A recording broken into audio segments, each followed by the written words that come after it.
नमस्कार दोस्तों। उत्तराखंड एलटी का जो पेपर होगा उसके लिए कुछ टॉपिक्स में सेलेक्टेड टॉपिक जिनकी एग्ज़ाम में आने की संभावनाएं हैं, उन टॉपिक्स के लिए आज से एक लेक्चर सीरीज़ स्टार्ट कर रहा हूं। उसमें सबसे पहले मैं उठा रहा हूं कॉम्प्लेक्स नंबर, मतलब कॉम्प्लेक्स एनालिसिस। जो चैप्टर है ना, लगभग 14 किताबें हैं। मैं कोशिश करूंगा उसमें से जितना मैक्सिमम हो सकता है उसके सेलेक्टेड टॉपिक उठा के उनको समझाने की कोशिश करूंगा। पहले तो थ्योरी समझाता हूं, फिर क्वेश्चन करेंगे हम। टॉपिक है कॉम्प्लेक्स एनालिसिस। कॉम्प्लेक्स एनालिसिस में पहले हम ये जो ग्रेजुएशन वाले पार्ट है ना, उनको सॉल्व करने की कोशिश करते हैं। उन टॉपिक्स को उठा के उनमें से जितने इम्पोर्टेंट है एग्ज़ाम में आने की संभावनाएं हैं उनको करते हैं। उसके बाद आगे 12th वाले करेंगे, ठीक है। एनालिसिस, कॉम्प्लेक्स एनालिसिस में इस टॉपिक में हम देखेंगे कि कॉम्प्लेक्स नंबर होता क्या है, उसका कैसा रिप्रेजेंटेशन होता है, मेन चीज़ आर्गुमेंट क्या है, और दूसरा आर्गुमेंट के साथ साथ आर्गुमेंट भी 2 तरीके का होता है। एक जनरल आर्गुमेंट होता है, प्रिंसिपल आर्गुमेंट होता है। तो उसको समझने का हम कोशिश करते हैं। देखिए, तो सबसे पहली बात की जाए कॉम्प्लेक्स नंबर की, तो कॉम्प्लेक्स नंबर को आप रिप्रेजेंट करते हैं z = x + iy से, जहाँ पे x और y जो हैं क्या हैं, रियल नंबर है। x और y क्या हैं, रियल नंबर है। ये कॉम्प्लेक्स नंबर है। अब इसको रिप्रेजेंट करने का तरीका क्या होता है, जब हम कोऑर्डिनेट ज्योमेट्री पढ़ा करते थे तो कोऑर्डिनेट ज्योमेट्री में हम ये x एक्सिस है और ये y एक्सिस है। ये ओरिजिन O है, इस डायरेक्शन की पॉजिटिव, इस ओर की निगेटिव हम वैल्यूज़ को लेते थे रियल लाइन में, ठीक है ना। तो कॉम्प्लेक्स में कैसे रिप्रेजेंट करेंगे, कोऑर्डिनेट में अगर मुझे कोई पॉइंट लिखना पड़ता था तो मैं x, y तरीके से लिखता था, ठीक है ना। तो यहाँ पे x, y हो जाता था, ये क्या होता था x, y। अब अगर हमें कॉम्प्लेक्स में रिप्रेजेंट करना पड़े, ये मैं पॉइंट लोकेट कर रहा हूँ, अगर ये पॉइंट मुझे लिखना पड़े तो इस पॉइंट को मैं 1, 0 लिखूँगा, 1 डिस्टेंस ले लेता हूँ, ठीक है। और 1, 0 लिखूँगा किस में, कोऑर्डिनेट ज्योमेट्री में। लेकिन कॉम्प्लेक्स में जब मैं इसको लिखूँगा तो क्या लिखूँगा, हमें कॉम्प्लेक्स नंबर कैसा होता है, z = x + iy होता है ना। तो इसको हम कॉम्प्लेक्स में z = क्या लिखेंगे, 1 + 0i, दिस = 1। कॉम्प्लेक्स नंबर क्या है, इसके क्रॉसपॉन्ड 1 है।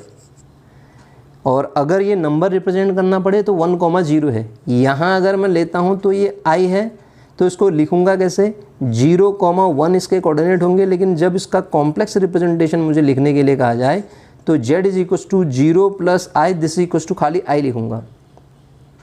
इसी तरीके से अगर आप मुझसे पूछे 0 + i 0 का मतलब क्या हुआ, खाली 0 हुआ। लेकिन ओरिजिन मुझे कोऑर्डिनेट ज्योमेट्री में लिखना पड़ता तो मैं 0, 0 लिखता ना। तो यहाँ क्या लिखूँगा, इस तरीके से। ये क्या है, -1 है, तो कॉम्प्लेक्स में -1 ही रहेगा। लेकिन जब कोऑर्डिनेट ज्योमेट्री में हम इसको लिखेंगे तो ये कितना हो जाएगा, -1, 0। तो ये तो पहला है रिप्रेजेंटेशन किसी कॉम्प्लेक्स नंबर का, ठीक है ना। कैसे हम रिप्रेजेंट करते हैं, कॉम्प्लेक्स नंबर z है तो z = क्या होता है, x - iy। इसको कह देते हैं कॉन्जुगेट ऑफ कॉम्प्लेक्स नंबर। ये क्या हुआ, कुछ बेसिक चीज़ हुई कॉम्प्लेक्स नंबर को रिप्रेजेंट करने की, ठीक है। तो जो हमारा टॉपिक हम करना चाह रहे हैं अभी वो है क्या, अब इसी चीज़ को पहले मैं आर्गुमेंट में आने से पहले आपको बताऊं, तो कॉम्प्लेक्स नंबर को जब मुझे रिप्रेजेंट करना पड़े तो यहाँ पे ये रिप्रेजेंटेशन कैसा होगा, देखिएगा आप।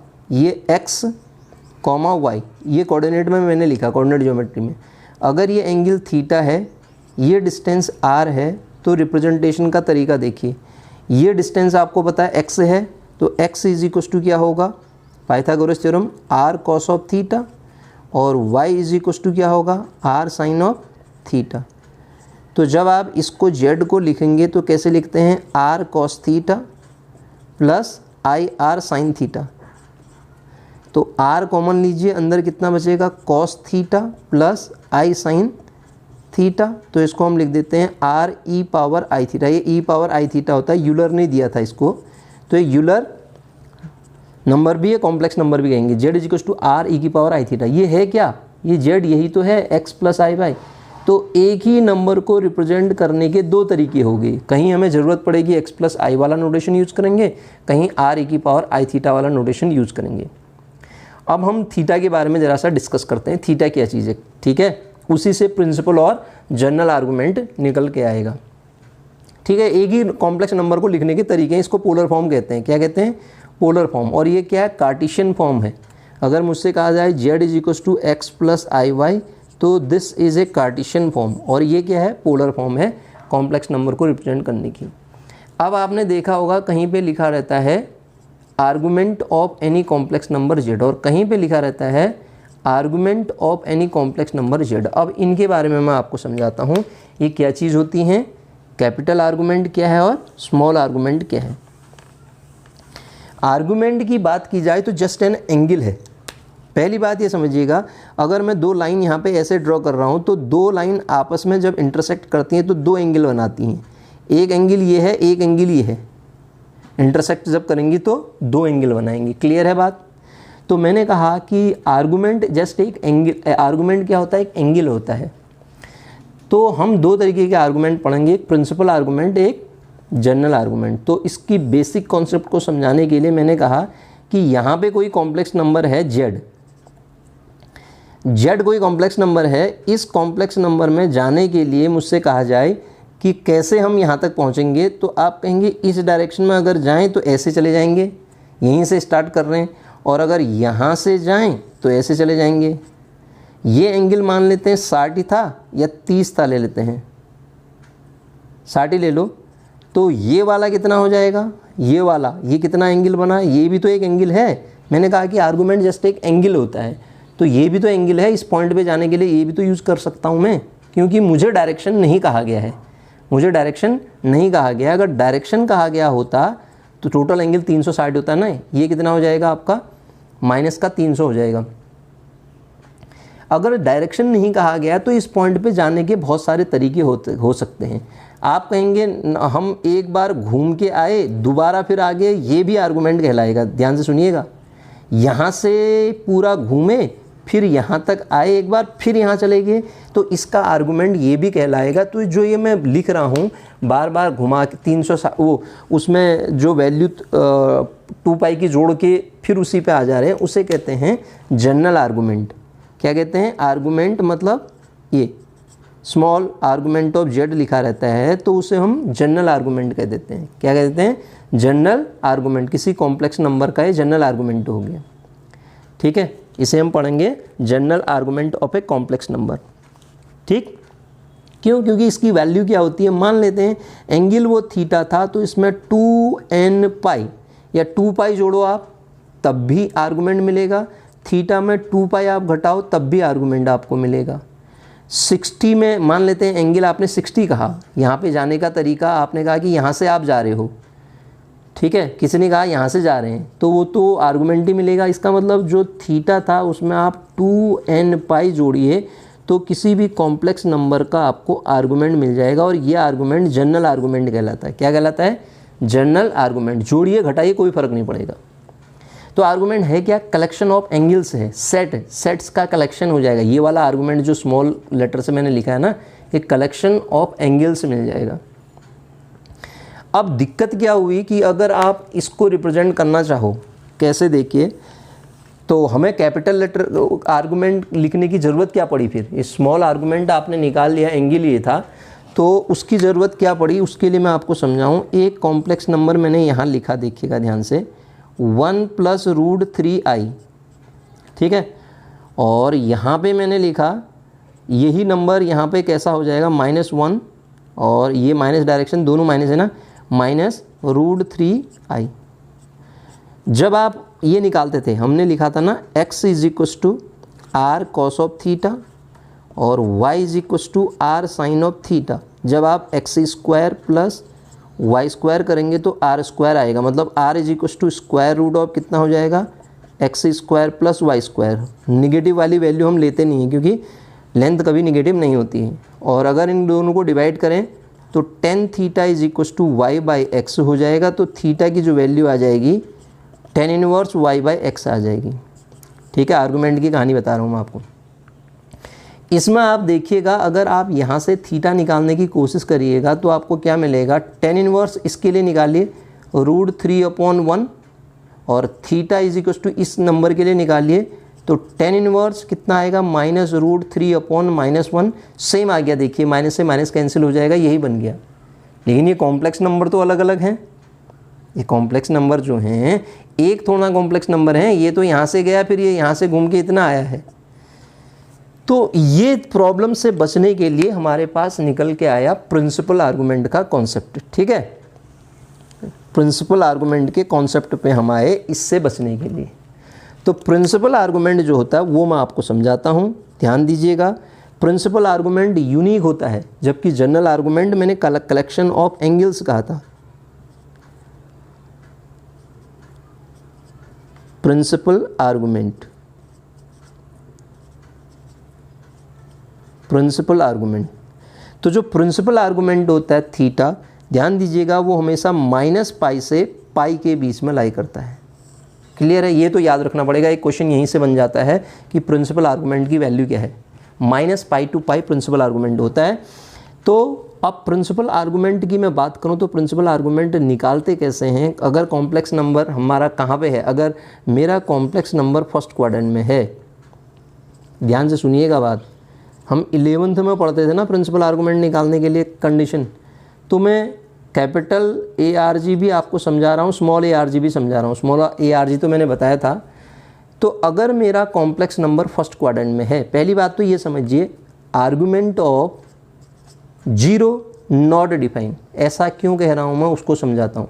Not define, argument of 0 is not define. ऐसा क्यों? आर्गुमेंट एक एंगल होता है कहा मैंने, और एंगल हमेशा दो इंटरसेक्टिंग लाइन में बनेगा। 0 तो एक पॉइंट है, उस पॉइंट के लिए दूसरी एक लाइन या दूसरी लाइन में लाऊं कहाँ से, तो वो पॉइंट किसी के साथ इंटरसेक्ट नहीं करेगा, इसलिए उसका आर्गुमेंट जो होता है डिफाइन नहीं होता है। पहली बात देखिएगा। दूसरी चीज़, मैं अब ये जो आर्गुमेंट की बात कर रहा हूँ ना, प्रिंसिपल आर्गुमेंट, अब देखिए मैंने अभी ये लिखा था आर्गुमेंट ऑफ जेड। जब मैंने लिखा था तो क्या लिखा था, थीटा +-2n π लिखा था ना। अगर मैं n की वैल्यू को इसमें 0 लिख दूँ, ये जनरल आर्गुमेंट था, n की वैल्यू 0 लिख दूँ तो आर्गुमेंट ऑफ जेड बराबर ये क्या हो जाएगा, इसी को आर्गुमेंट ऑफ जेड कह देंगे ना, तब थीटा कैपिटल और स्मॉल एक ही हो जाएंगे। इसका मतलब n बराबर 0 पे प्रिंसिपल और जनरल एक ही चीज़ हो जाएंगे। तो मैं जो अभी निकाल रहा हूँ यहाँ पे वैल्यूज़, वो वैल्यू में निकाल रहा हूँ किसकी, प्रिंसिपल आर्गुमेंट की। एक एक करके कौन से क्वाड्रेंट में कौन सा नंबर है उसके अकॉर्डिंग हम आर्गुमेंट निकालने का कोशिश करेंगे। अगर हमारे इस लाइन पे कोई भी नंबर है, इसका मतलब अगर z इज इक्वस टू, खाली मैंने इस लाइन पे जो नंबर लिखा जाएगा x लिखा जाएगा ना, अभी बताया था मैंने z को लिखने का तरीका। z यहाँ पे कोई पॉइंट लिखा जाएगा कोऑर्डिनेट में तो 1,0, लेकिन कॉम्प्लेक्स नंबर में तो 1 होगा। x है और x 0 से बड़ा है तो उसका आर्गुमेंट, मतलब आर्गुमेंट से मतलब मेरा प्रिंसिपल आर्गुमेंट है, उस नंबर का आर्गुमेंट हमेशा 0 होगा। अब मैं आपको बताता हूँ, यहाँ पे कोई नंबर है, आपसे कहूँ मैं आर्गुमेंट कैसे निकालोगे, आप कहोगे यहाँ से ओरिजिन को मिलाने के लिए एक लाइन ड्रॉ कर दो। आप जिस भी पॉइंट का कॉम्प्लेक्स नंबर का आप आर्गुमेंट निकालना चाह रहे हैं, उस पॉइंट से ओरिजिन को मिलाने वाली लाइन ड्रॉ करो। वो जो एंगल बनाएगी ओरिजिन के साथ वो आर्गुमेंट होगा। तो ये लाइन अपने साथ तो 0 डिग्री का एंगल बनाएगी ना, इसलिए आर्गुमेंट कितना हो जाएगा, 0 हो जाएगा। अब आपसे पूछूं मैं आर्गुमेंट ऑफ 5 कितना होगा, आप कहेंगे 0 होगा। 0 का आर्गुमेंट तो डिफाइन नहीं होता है। आपसे पूछूं आर्गुमेंट ऑफ 100 कितना होगा, आप कहेंगे वो भी क्या होगा, 0 होगा। तो पहली कंडीशन मैंने आपको बताई, जब आपका complex number x greater than 0 हो तो उसका आर्गुमेंट जो हो जाएगा 0 हो जाएगा। कॉम्प्लेक्स नंबर मतलब x। कोऑर्डिनेट में मुझे इस नंबर को लिखना होता तो कैसे लिखता मैं, x, 0 लिखता, क्योंकि y 0 होता ना x एक्सेस में। तो सर इसका जो आर्गुमेंट आया ना वो कितना आया, 0 आया। कब, जब हमारे पास कॉम्प्लेक्स नंबर इस क्वाड्रेंट में हो। अब अगर कॉम्प्लेक्स नंबर यहाँ हुआ तो यहाँ मैंने कहा जिस भी पॉइंट का आप आर्गुमेंट निकालना चाहते हैं, ओरिजिन से उसको मिला दो और पॉजिटिव एक्स एक्सिस में कहीं पे खड़े हो जाओ, कहीं पे भी, और वहाँ से हमेशा ध्यान दो, अगर ऐसे चलते हैं तो क्लॉकवाइज डायरेक्शन हमेशा नेगेटिव ली जाती है और एंटी क्लॉकवाइज डायरेक्शन को हम पॉजिटिव लेते हैं। ये क्यों लेते हैं बाद में कहीं ज़रूरत पड़ेगी, मैं आपको समझाऊंगा ये इसका लॉजिक क्या है करके, क्यों इसी को पॉजिटिव उसको नेगेटिव लेते हैं। तो ये जो लिया जाता है वो पॉजिटिव लिया जाता है, ये एंगल। तो जब हमारे पास यहाँ पे कोई नंबर लिखा जाता है तो कॉम्प्लेक्स नंबर में आई को मैं कैसे लिखता हूँ, जेड बराबर आई लिखता हूँ ना, या जेड बराबर क्या लिखता हूँ, 2i लिखता हूँ मैं। जेड बराबर क्या लिखता हूँ, 2i। इसका मतलब वो कैसा होगा, 0,2i। नंबर तो 0,2 टाइप का होगा ना वैसे कोऑर्डिनेट में। यहाँ जेड को 2i लिखेंगे तो इसका मतलब ये वाला होगा ना। तो इसका जब मुझे आर्गूमेंट निकालना हो, मतलब कॉम्प्लेक्स नंबर हो आई वाई और y क्या हो, पॉजिटिव हो, आई वाई ही पढ़ूंगा ना, ये लाइन में आई वाई तो आएगा, y पॉजिटिव होना चाहिए। y की वैल्यू पॉजिटिव लो तो 4i लो, 3i लो, 7i लो, 17i लो, ये कोई भी नंबर होंगे तो कितना एंगल घूम रहा है यहाँ से यहाँ तक, argument of this complex number will be 90। तो इसका आर्गूमेंट कितना हो जाएगा, 90 हो जाएगा। 90 डिग्री आर्गूमेंट ये हो जाएगा किसका, जब हमारा कॉम्प्लेक्स नंबर कहाँ हो, यहाँ पे हो। अब बात करता हूँ मैं यहाँ के नंबर की। अब यहाँ का नंबर सर कैसे लिखेंगे आप, z इज टू -1 लिखेंगे ना, या z इज टू -x लिखेंगे फिर। तो जब मुझे इसका आर्गूमेंट निकालने के लिए कहा जाए तो आर्गूमेंट ऑफ z कब, जब z बराबर -x हो और x पॉजिटिव हो। इस लाइन को समझिएगा आप, x को यदि मैं पॉजिटिव रख दूँ, x कोई भी पॉजिटिव रखो, निगेटिव लगा ही दिया है मैंने, तो इसी लाइन में तो हो जाएगा। तो आर्गूमेंट सर उस केस में argument of z is equal to 180 degree हो जाएगा। तब आर्गूमेंट कितना हो जाएगा, एंगल कितना है, 180। मैंने कहा था आर्गूमेंट पाई से -पाई से पाई के बीच में लाई करता है। निगेटिव क्यों नहीं लेते हैं वो बाद में समझेंगे हम, क्यों ऐसा कर दिया। एक बार बना दिया ना, ये रूल बना दिया, वह होने को तो -पाई भी ले सकते थे लेकिन रूल ऐसा बना दिया, एक बार डिफाइन कर दिया, तो इसलिए हम उसी को लेते हैं। ठीक है, तो अब कौन बचा, अब नंबर बचा आपका यहाँ पे नंबर आया। अब अगला हम इसके बाद इस लाइन की बात कर रहे हैं। अभी मैं आर्गूमेंट निकालना बता रहा हूँ आपको, क्वाड्रेंट वाइज नहीं पढ़ा रहा हूँ मैं, केवल इन लाइंस में आर्गूमेंट निकालना बता रहा हूँ। फिर हम क्वाड्रेंट में भी पढ़ेंगे, फर्स्ट क्वाड्रेंट के नंबर से अलग, सेकेंड अलग, थर्ड अलग। तो जब मैं आपसे कहूँ आर्गूमेंट ऑफ z, ये जो नंबर्स निकाल रहा हूँ ना, प्रिंसिपल आर्गूमेंट ही आएगा हमेशा, प्रिंसिपल और जनरल बराबर हो जाते हैं इसके लिए ना।